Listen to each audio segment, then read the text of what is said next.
Ma femme m'a trompé, et ma fille l'a soutenu. Ma femme m'a dit d'accepter sa nouvelle vie et de faire avec, mais j'avais mes propres plans et j'ai fait payer tout le monde. Tout ce que je voulais, c'était une explication.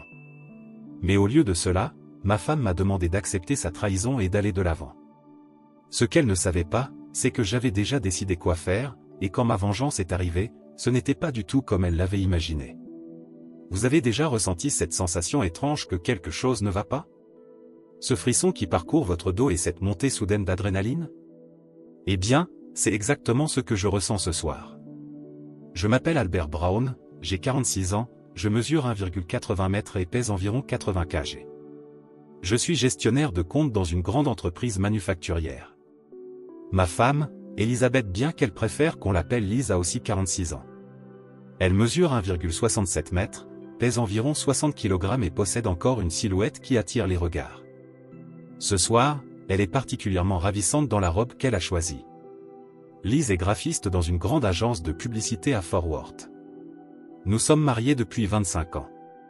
Notre histoire remonte à loin, nous avons grandi dans la même rue et avons été meilleurs amis depuis la 4e année. Au lycée, nous avons commencé à sortir ensemble et, le soir du bal, nous sommes devenus encore plus proches, partageant quelque chose de vraiment spécial pour la première fois. Lise et moi avons étudié à l'université du Texas et, pendant 2 des 3 années que nous y avons passées, nous avons partagé un appartement d'une chambre. D'une certaine manière, nous vivions déjà ensemble à cette époque.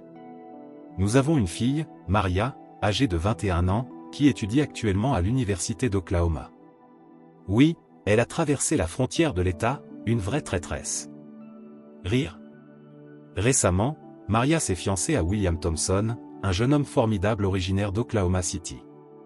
William vient d'une famille très riche impliquée dans le pétrole. Son père est une figure influente d'une grande compagnie pétrolière à Norman, Oklahoma.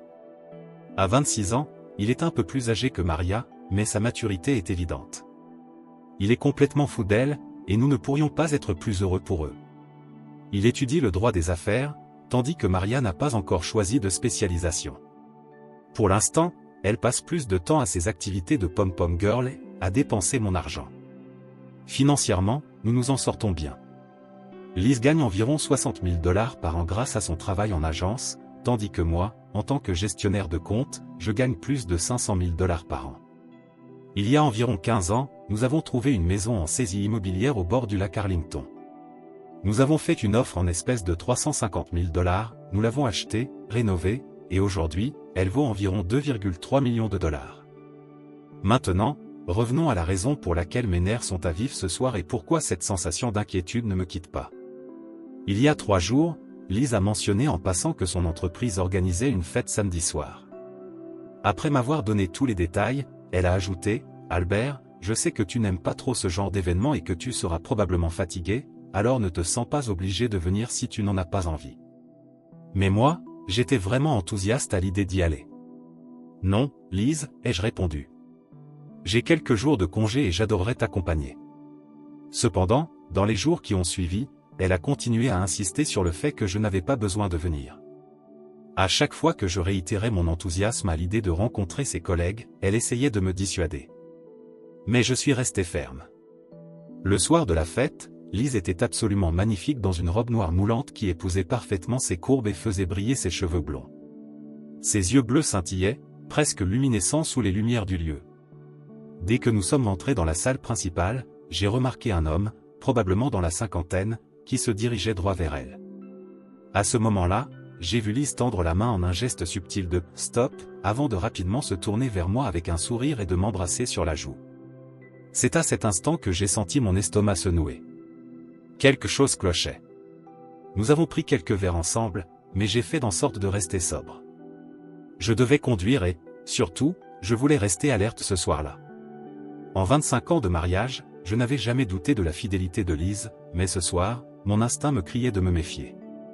Plus tard, alors que nous étions assis à une table, j'ai entendu quelqu'un mentionner son nom, Chad Smith. C'est là que mon malaise s'est encore intensifié. Chad Smith, apparemment, est l'un des principaux représentants des ventes publicitaires dans l'agence de Lise. Je n'arrivais pas à me débarrasser de cette sensation étrange, surtout après avoir remarqué que Lise le regardait fréquemment pendant que nous dansions. Chaque fois que je surprenais son regard, Chad était déjà en train de la fixer. Après l'une de nos danses, alors que nous nous reposions à notre table, Chad s'est approché et, sans même me regarder, a demandé directement à Liz si elle voulait danser avec lui. L'audace de ce type était révoltante. Il n'a même pas jeté un œil dans ma direction, encore moins demandé la permission. Son arrogance m'a mis hors de moi, et j'ai senti le sang me monter au visage, mes poings se serraient sous la table. Liz a dû remarquer à quel point j'étais sur le point d'exploser, car elle a souri doucement à Chad et a refusé, disant « Toutes mes danses sont réservées à mon mari ». J'ai vu une lueur de colère passer dans ses yeux avant qu'il ne se retourne et ne parte danser avec une autre femme. Un peu plus tard, Liz a commandé un autre verre, alors je suis allé au bar. En revenant, j'ai vu Chad debout devant elle, en train de lui parler. L'expression sur son visage, ses yeux tristes, presque suppliants, m'a figé sur place. Je me suis arrêté, caché parmi la foule, et j'ai observé. C'est alors que j'ai vu ses lèvres bouger, formant les mots « Je suis désolé, chérie ». J'ai toujours été doué pour lire sur les lèvres, c'est une compétence que j'ai développée au fil des années. Il n'y avait aucun doute sur ce qu'elle avait dit, « Je suis désolé, chérie ». Ces mots m'ont glacé le sang. Je suis resté sobre pour le reste de la soirée, attentif à tout. J'ai remarqué la façon dont les gens autour de nous regardaient, observant Liz, Chad et moi. Il y avait une tension palpable dans l'air, une impression que j'étais le dernier à découvrir un secret. Quand nous sommes enfin partis, mon esprit tournait à toute vitesse. Je n'ai jamais été du genre à garder les choses pour moi, alors, dès que nous sommes montés en voiture, j'ai demandé à Liz. « Qu'est-ce qui se passe entre toi et Chad ?» J'ai essayé de garder ma voix calme, mais il était impossible de cacher la suspicion et la douleur qui bouillonnaient en moi. « Liz, c'est qui ce Chad ? On dirait que vous avez une connexion particulière. » « Tu me trompes ? » Mes yeux restaient fixés sur la route, mais la tension dans l'air était si lourde qu'elle en devenait étouffante. Liz a soupiré. « Chad est juste un collègue. Je n'arrive pas à croire que tu puisses penser ça. Je t'aime plus que tout. » Sa voix était ferme, mais il y avait quelque chose dans son ton qui sonnait faux, comme si elle essayait trop de me convaincre. Je n'ai pas insisté cette nuit-là, j'ai laissé le silence s'installer entre nous. Liz me connaît suffisamment bien pour savoir que si jamais je découvrais qu'elle me trompait, il y aurait des conséquences. En grandissant, elle a vu de ses propres yeux jusqu'où j'étais prêt à aller pour régler mes comptes. Au lycée, quand un garçon me harcelait, j'ai attendu la fin des cours, je l'ai coincé et je l'ai tabassé si fort qu'il s'est chié dessus. Liz était là pour me couvrir, jurant au professeur que j'étais avec elle tout le temps et que je ne pouvais pas être responsable. Alors oui, Liz sait très bien que je ne suis pas le genre d'homme à accepter une trahison. Si elle joue avec moi, elle devrait savoir qu'une tempête approche.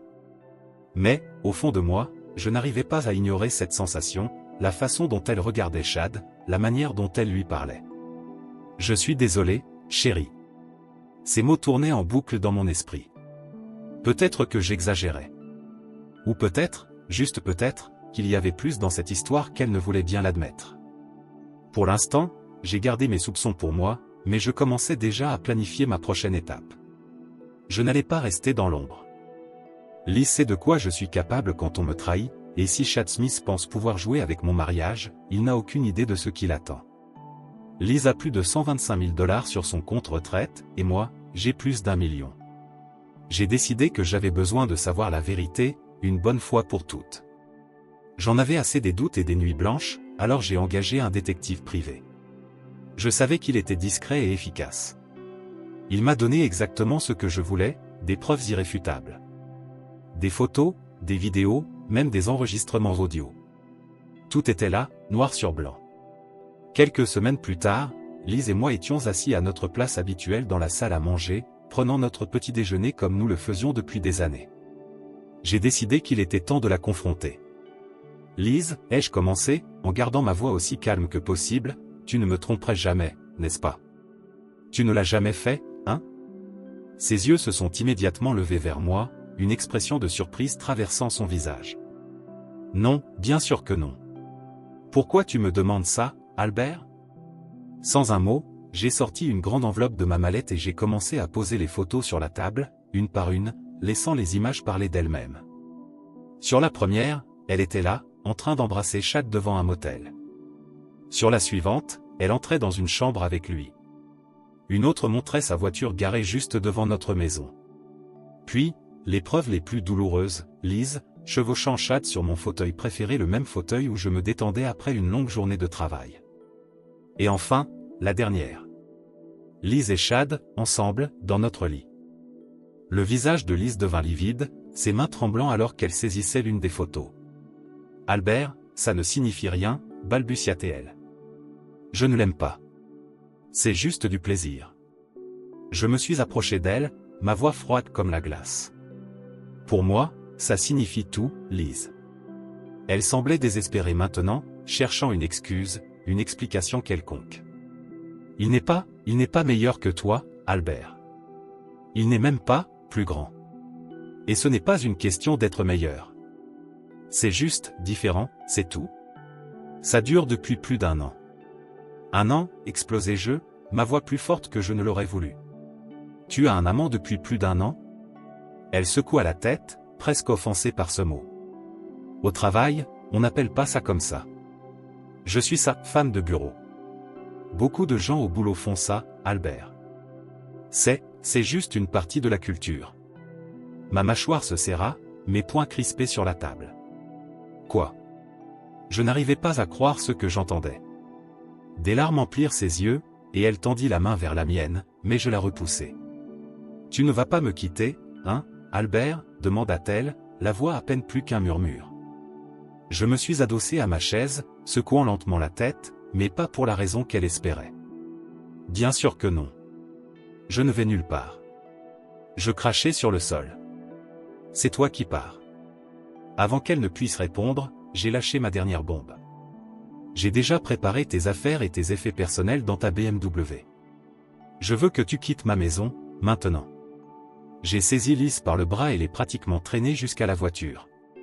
Ses yeux étaient rouges et gonflés, des larmes coulant sur son visage.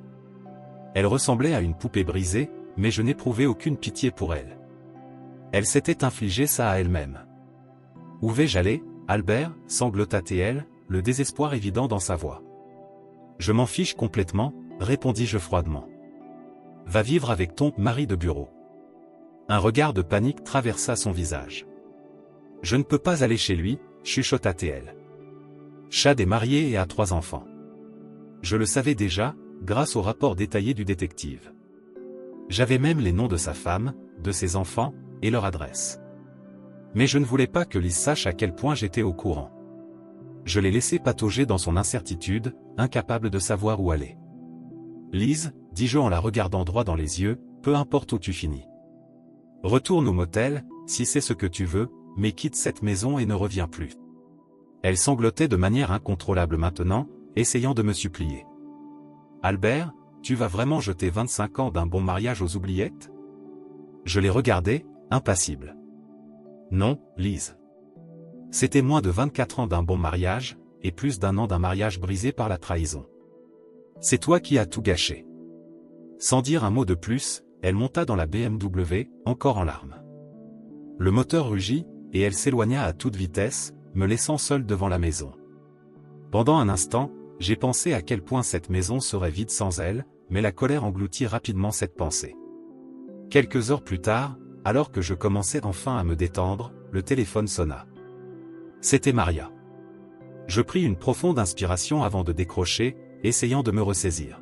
« Salut Maria, comment avancent les préparatifs du mariage ?» demandai-je en forçant un ton enjoué. J'étais sincèrement heureux pour elle, même si ma propre vie était en train de s'effondrer. Je finançais son mariage de rêve, mais elle et William organisaient presque tout. C'était le minimum que je pouvais faire pour ma fille unique. Je l'aimais plus que tout et voulais qu'elle ait le plus beau jour de sa vie. Mais au lieu de l'enthousiasme que j'attendais, il y eut un long silence à l'autre bout du fil.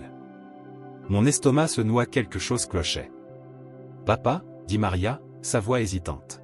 « Je viens de parler à maman. Elle pleure. Elle dit que tu l'as mise à la porte. Qu'est-ce qui se passe ?» J'eus l'impression de recevoir un coup de poing dans le ventre. La dernière chose que je voulais, c'était mêler Maria à tout ça, mais il n'y avait plus moyen de l'éviter. « Maria, écoute-moi, » dis-je lentement, en essayant de garder une voix posée. « Ta mère, elle m'a trompé pendant plus d'1 an. Elle a une liaison avec un collègue. Papa, arrête. » Maria ricana au téléphone. On est au XXIe siècle, ce genre de choses arrive tout le temps. Ce n'est pas la fin du monde si une femme veut juste s'amuser un peu. Les hommes ont toujours fait ça. Moi, je ne l'ai jamais fait, répondis-je, la voix chargée de colère. Et je ne vais certainement pas l'accepter. Et tu fais la même chose avec William, Maria, demandai-je. Ce ne sont pas tes affaires.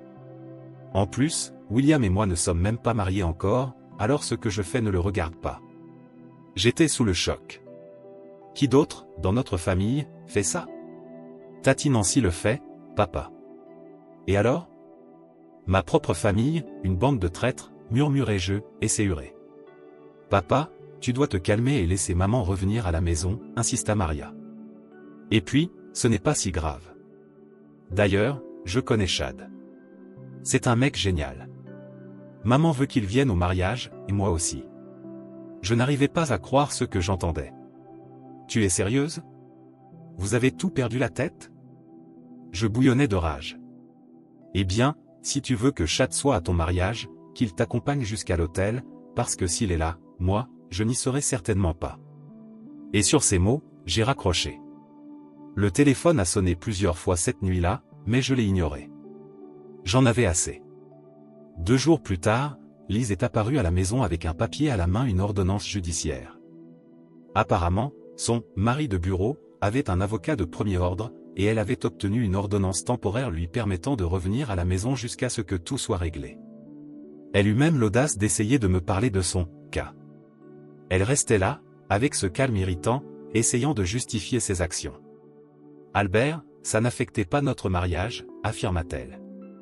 J'ai toujours été attentionnée avec toi quand tu le demandais, et je peux continuer à l'être. Mais je ne vois aucune raison d'arrêter de voir Chad. L'audace pure me laissa sans voix. Elle croyait vraiment que ce qu'elle avait fait n'avait aucun impact sur notre mariage, qu'elle pouvait simplement continuer comme si de rien n'était, s'attendant à ce que j'accepte Chad comme une partie de ma vie. Je ne savais pas si je devais rire ou hurler.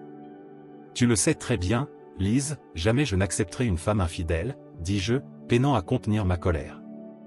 Et quant à tes attentions, ne t'embête même pas. Je ne te toucherai plus jamais. Tu peux garder la chambre principale, elle est déjà souillée, vu que c'est là que tu m'as trompé avec lui. Je dors dans l'une des chambres d'amis depuis que j'ai découvert en quoi ma femme s'était transformée. Albert, je ne suis pas une femme facile, protesta-t-elle. Je me fiche bien de comment tu te définis, Lise, ça ne change rien. Je pris une profonde inspiration. Je vais demander le divorce cette semaine. On va en finir avec cette histoire. Mais Lise n'était pas prête à abandonner. Albert, je ne veux pas divorcer, dit-elle en changeant de ton. Et tu dois savoir que Chad et moi avons déjà consulté son avocat. Si tu vas jusqu'au bout, je garderai la maison et la moitié de tous nos biens. Tu gagnes plus que moi, donc j'aurai droit à une belle part de ton salaire en pension alimentaire. Alors, mon cher mari, ajouta-t-elle avec un sourire glacial, tu ferais mieux de t'y faire et d'accepter. Allez au diable, toi et Chad, hurlai-je en me retirant dans ma chambre, claquant la porte derrière moi. Des heures plus tard, alors qu'il approchait de minuit, on frappa doucement à ma porte. Lise était là, les larmes coulant sur son visage. Albert, s'il te plaît, supplia-t-elle. Je suis désolé. Je veux qu'on trouve une solution, mais je veux aussi Chad. Ces mots flottèrent dans l'air comme une gifle. Je ne savais pas si je devais rire ou pleurer devant une telle absurdité. Le lendemain matin, je suis allé consulter l'un des avocats de notre entreprise. Son évaluation fut sombre et confirmait exactement ce que Lise m'avait menacé de faire. Non seulement Lise garderait la maison et la moitié de nos biens, mais je devrais lui verser une pension alimentaire. Comme Maria avait déjà quitté la maison, il n'y aurait pas de pension pour elle. Mais je devrais quand même payer environ 125 000 $ par an pour Lise.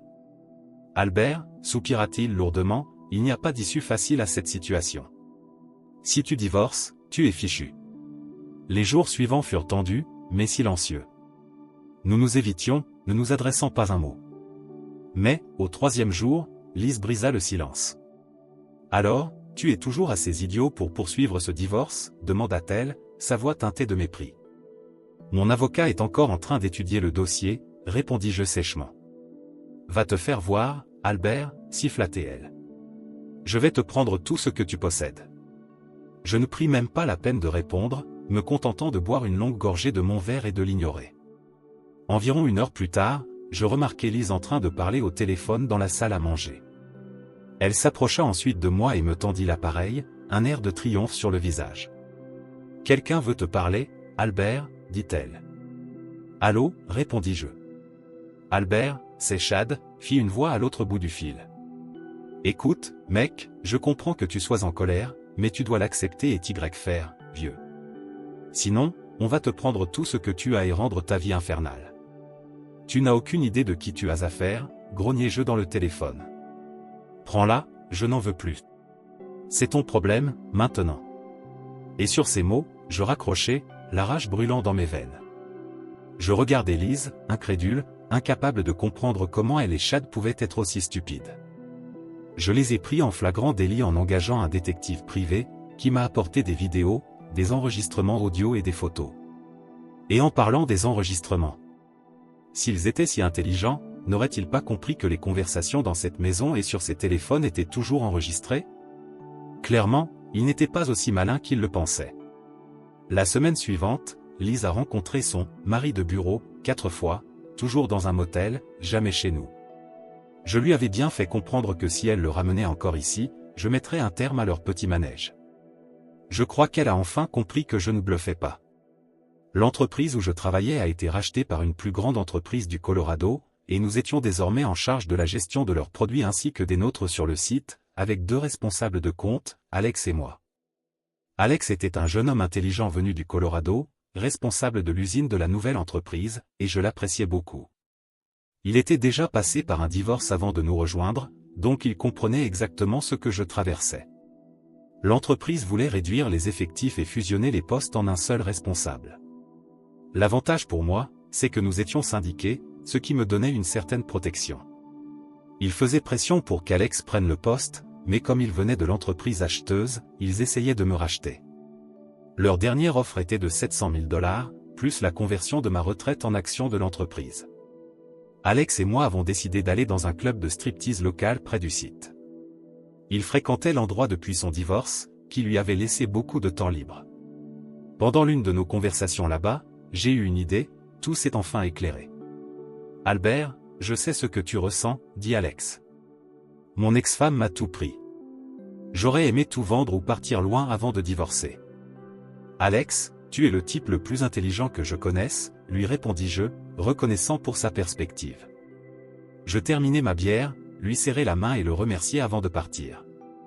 Je suis rentré chez moi, et heureusement, Lise n'était pas là. J'imaginais qu'elle était encore avec son amant du bureau. Elle n'est pas rentrée cette nuit-là, et plus les heures passaient, plus je réalisais à quel point son absence ne me dérangeait pas du tout. À une époque, j'avais aimé Lise plus que tout au monde, mais maintenant, il ne restait que de la haine. J'étais prêt à mettre mon plan en action. C'était un dimanche, et je regardais un match de football quand ma fille a appelé. « Papa, tu arrives à surmonter ta colère. »« Qu'est-ce que tu veux, Maria ?»« J'appelle parce que maman veut que je te parle du mariage. »« Très bien, qu'est-ce qui se passe ? » Maman et moi pensons que Chad devrait aussi faire partie du mariage. Peut-être qu'il pourrait marcher derrière toi et moi jusqu'à l'hôtel, puis s'asseoir quand nous arriverons vers maman. « Maria, c'est vraiment ce que tu veux ? » Oui, papa, je crois que oui. Et je sais que maman ressent la même chose. Tu es mon père et son mari, mais Chad est son mari de bureau, alors nous pensons qu'il devrait être là. Maria, j'ai une meilleure idée, laisse ton père de bureau t'emmener à l'hôtel, parce que moi, je n'y serai pas. Je vais appeler William et m'excuser. Papa, ne sois pas ridicule. William n'aime pas ça non plus, mais il finira par s'y faire, au moins jusqu'à notre nuit de noces. Maria, je te souhaite une belle vie, ma chérie. Adieu. Qu'est-ce que ça veut dire, papa? Je ne répondis pas, je raccrochai simplement et restai assis là, les larmes aux yeux. Lise est rentrée cette nuit-là et m'a demandé. Tu m'as manqué, chérie? Je ne te manquerai jamais. Va quelque part et crève. Lise s'est précipitée dans la chambre, en pleurs. Le lundi matin, je suis arrivé au siège de l'entreprise à 8 heures et j'ai accepté leur offre de rachat. Un demi-million a été transféré sur un compte offshore, accompagné d'un salaire, et avec la maison et les voitures déjà payées. Ma prochaine étape était la banque. J'ai rempli les papiers pour emprunter de l'argent en mettant la maison et la BMW de Lise en garantie. La maison, évaluée à 2,3 millions de dollars, a facilement garanti un prêt de 2 millions, et j'ai emprunté 40 000 dollars sur sa voiture, qui en valait 45 000. L'objectif était simple, mettre quelques dettes à son nom. Le défi maintenant était de faire signer Liz sur les documents, ce qui serait la partie délicate. Ensuite, je suis retourné au bureau pour finaliser mes 2 dernières semaines de transition, surtout pour Alex, qui était un excellent collègue. Cet après-midi-là, j'ai appelé l'organisatrice du mariage et j'ai annulé mes cartes de crédit, m'assurant qu'aucune dépense ne serait couverte par moi. Je lui ai également dit que je ne serais plus responsable des coûts du mariage. « Alors, qui va payer, Monsieur Brown ?» demanda-t-elle. « Dites à Maria de demander l'argent à son nouveau papa, Chad, » répondis-je. De retour au bureau, j'ai travaillé sur la création de faux formulaires de police d'assurance vie, chacun couvrant 1 million de dollars en mon nom. Plus tard ce soir-là, j'ai appelé Liz, et elle semblait surprise d'entendre ma voix. « Liz, si tu n'es pas avec Chad ce soir, et si on dînait ensemble ? Ça sonne bien, je suis tellement contente que tu sois en train de surmonter tout ça. Où veux-tu aller ? Le restaurant italien en centre-ville, sous les lumières, ça te convient. Ça a l'air tellement romantique, chérie. Peut-être que tu auras de la chance ce soir, Albert. J'espère avoir plus de chance que tu ne le penses ce soir, Liz, dis-je. Nous avons dîné, et pendant le repas, Liz a essayé de m'embrasser, mais j'ai gentiment repoussé le moment en disant « après ». Puis, j'ai mentionné la police d'assurance vie, affirmant qu'elle valait un bon million. Je lui ai dit que l'entreprise avait suggéré que je souscrive une assurance avec elle comme bénéficiaire. « Liz, ta sœur Nancy n'est-elle pas notaire ? » « Oui, Albert, elle l'est. Nous devons signer ces papiers en présence d'un notaire. Allons chez elle ce soir pour régler ça, et ensuite, on pourra célébrer. » « D'accord, Albert, allons-y. » J'ai payé le dîner et nous sommes allés chez sa sœur. Liz a signé et fait authentifier tous les documents sans poser de questions, son jugement altéré par les 6 verres de vin qu'elle avait bu. Elle était tellement heureuse que nous soyons ensemble qu'elle ne s'est même pas souciée de lire ce qu'elle signait. Comme je l'ai dit plus tôt, quelle erreur stupide de sa part. Le lendemain, j'ai apporté les papiers signés à la banque et à la société hypothécaire. La banque a rapidement approuvé le prêt de 40 000 dollars, mais les 2 millions de dollars allaient prendre au moins une semaine à être traités. J'ai arrangé le transfert vers mon compte offshore. Une semaine plus tard, j'ai terminé mon travail dans l'entreprise. Je suis passé chez un concessionnaire Ford et j'ai échangé mon pick-up contre un nouveau F350, payé comptant, bien sûr. Ensuite, je suis allé à la banque, j'ai annulé toutes nos cartes de crédit, vidé nos économies et retiré tout l'argent de nos comptes courants, ne laissant que 11 000 dollars. J'ai aussi demandé à un ami de déplacer tous mes fonds offshore vers d'autres comptes, effaçant mes traces et supprimant tout enregistrement. Les étapes suivantes ont été plus difficiles pour moi. Je détestais que des innocents soient affectés par ce que je faisais. J'ai rencontré mon futur gendre et lui ai expliqué tout ce qui s'était passé, comment j'avais coupé l'argent, et j'ai partagé mes inquiétudes sur le fait que Maria pourrait le tromper. Je lui ai donné les enregistrements de mes conversations avec Maria. William était absolument dévasté. Ma prochaine destination a été la maison de Chad Smith. Une belle femme d'une 50aine d'années a ouvert la porte, et je ne comprenais pas comment un type comme lui pouvait tromper une femme aussi élégante. Encore une fois, cela montrait à quel point les gens peuvent être stupides. J'ai remis à Madame Smith les vidéos, photos et enregistrements audio. Elle était en larmes, mais avant que je parte, elle m'a dit que ce n'était pas la première fois qu'il faisait ça, mais que ce serait la dernière qu'elle le supporterait. J'ai découvert qu'elle était une actionnaire importante d'une agence de publicité. Je me demande comment cela pourrait affecter certains emplois. Quant à Liz, je me suis demandé comment elle allait gérer les paiements de 900 dollars par mois pour la voiture et de 16 000 dollars par mois pour l'hypothèque. Peut-être que son mari de bureau pourrait l'aider, non ? En ce moment, je me rends chez un concessionnaire pour récupérer ma caravane de 10 mètres. Tout se passe comme prévu. J'ai payé en liquide pour la camionnette et la caravane, et je les ai enregistrés au nom de mon cousin. J'ai aussi 3 cartes de crédit, toutes à son nom. Mon plan est de partir en Floride pour quelques années, rester discret et attendre que Liz finisse par demander le divorce pour abandon du domicile. J'espère que ça arrivera bientôt. 1 an et 3 mois plus tard, beaucoup de choses avaient changé. Chad a divorcé, et il avait raison, son ex-femme a tout pris. Elle a gardé la maison, 60% des biens, et il doit lui verser 6 000 dollars de pension alimentaire par an. Chad a perdu son travail mais a trouvé un poste de livreur pour une application de transport, conduisant une vieille voiture délabrée qui à peine couvrait ses frais de maintenance. Il vit maintenant dans un petit studio au-dessus d'un sex shop local. Liz a eu des temps encore plus durs. L'hypothèque et les paiements de la voiture se sont accumulés. Elle avait toujours cru que la maison était entièrement payée, mais en réalité, elle n'avait jamais su que des paiements étaient encore en cours. Finalement, elle a perdu la maison et la voiture, et avec son crédit ruiné, trouver un appartement convenable est devenu impossible. Elle a également perdu son emploi, mais a réussi à décrocher un poste de serveuse dans un Denny's au bord de la route. Elle a demandé le divorce pour abandon, espérant obtenir une aide sociale, mais cela ne s'est pas passé comme prévu. Ils n'ont pas réussi à me localiser à temps, et elle a fini par obtenir un divorce rapide et sans faute, juste pour obtenir les prestations sociales dont elle avait besoin. Quant à ma fille, elle ne s'est finalement jamais mariée.